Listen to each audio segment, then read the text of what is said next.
Hi, my name is Chatrath, and I'm also known as Baby Catcher. I've been working as a midwife for 13 years, and I've been at Humber for about 4 years, although COVID makes me forget about how time is.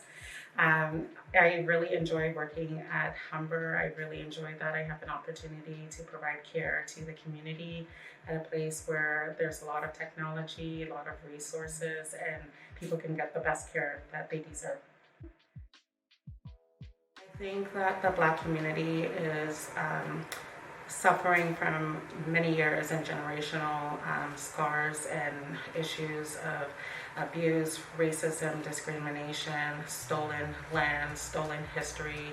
And I think Black history just is a time to kind of reflect on those things and acknowledge them, but also to just recognize all the great things that we have done. And it's just an opportunity for us to celebrate. And I think that's what we need. We need people to celebrate, to smile, to laugh, to have joy. And I think we just need to recognize how awesome we are and how much we contribute to society. And I think society also needs to recognize that, whether they like it or not. In terms of how I am showing resistance, I think just now feeling a little bit more comfortable in my skin as a midwife and as a Black woman. It took a long time for me to even appreciate myself, to even love myself. And even still now, I have little moments where I don't look at myself the same way. But I think because I have a little bit more of that self-love, I can kind of give back to my community. And until I was able to do that, I don't think I could really do that really well. And so I know how now to advocate for other people because I can advocate for myself. And I feel like that's something that I really deserve. I used to think that I wasn't as good as other people, I couldn't contribute as much as other people.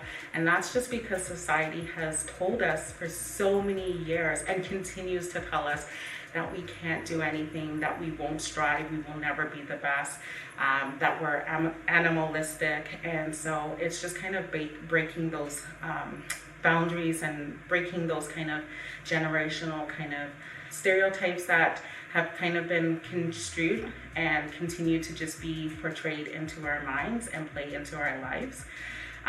There's a lot of mistrust in health. There's a lot of mistrust in the system as well.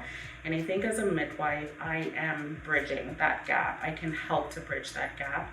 And I think I can just help to empower people. Like, what I don't want to do is kind of speak for people. I want to help advocate for them, and I want to help them find their voice. I want them to have their own autonomy, but I want to be there to uplift them and to carry them. I want to be there if they fall. I want to pick them up and tell them you can keep going. And if they feel like they can't go, I want to be the one that can help to move forward and pave that way as well.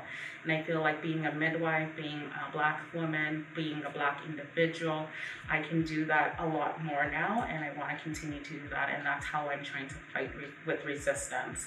And that's how I think my power, even though sometimes I'm disadvantaged, I know I do have the power and ability to make a difference. And I feel like I have to do that. That's what I've been put on the earth to do. I think just being a midwife in general, we provide a different type of care and a different type of approach where we're really individual or family-centered care. So in terms of thinking of us like a family member, and so we're just part of that. We still give advice, we still give facilitation for care, but we're really just doing it kind of the way they used to do it back in the days where it was like a community. So you've heard that it takes a village to raise a child. It's the same kind of concept.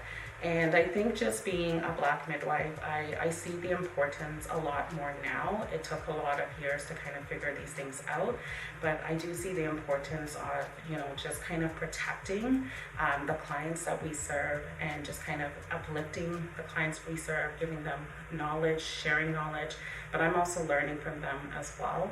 And I think it's really just kind of creating that domino effect where, we kind of information share, we celebrate each other, we uplift each other, we, mourn together as well, but then we're also empowering our future generations to continue to spread that information, spread that wealth of knowledge, and uplift the future.